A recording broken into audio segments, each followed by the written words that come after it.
Before there was light here, before there was earth, before when everything was water, here the game was played.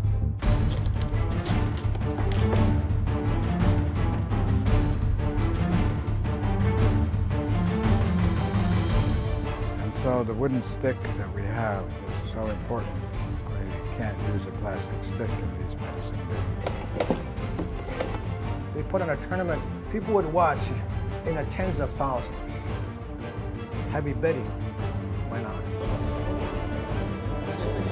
Okay, boys, less than 2 weeks away. It's an important weekend this weekend. All right, we got to come together as a team, okay, for one purpose, and that's to represent the colors. Haudenosaunee people. All right, beautiful. 1, 2, 3. Dropped right down to 1,200 in like 6 months. That was the impact of the plastic sticks. We were just dead in the water.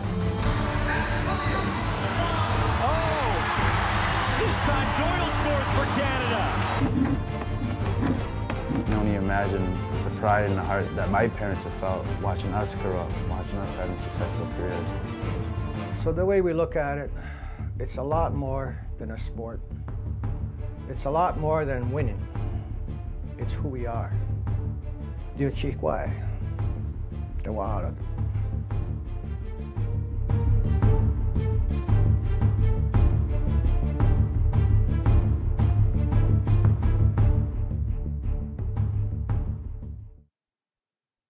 Anetso, Bagadaway, or Ojibwe are only a couple of ways the native nations of North America refer to as the game of lacrosse. One word among the Iroquois Confederacy that had similar meaning was Dewa Aladu, or netted stick. The stick itself is considered sacred, for it holds the power of the Creator's game. It holds the power of medicine, and it ties back to the Iroquois creation story.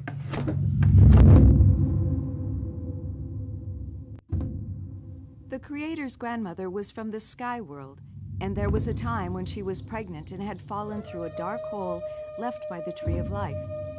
As Sky Woman fell, the sea creatures saw her, and the geese decided to fly up and save her.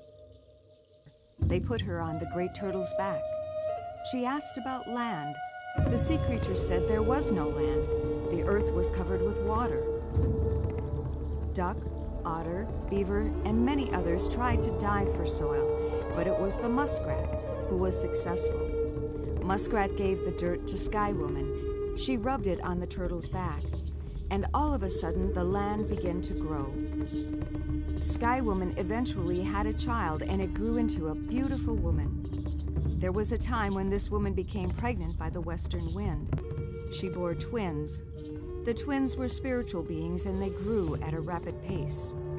The right-handed twin discovered he had powers to create beautiful things: trees, grasses, plants, animals, and birds. The left-handed twin also had the same powers, but he would create just the opposite. The twins were coming to a breaking point.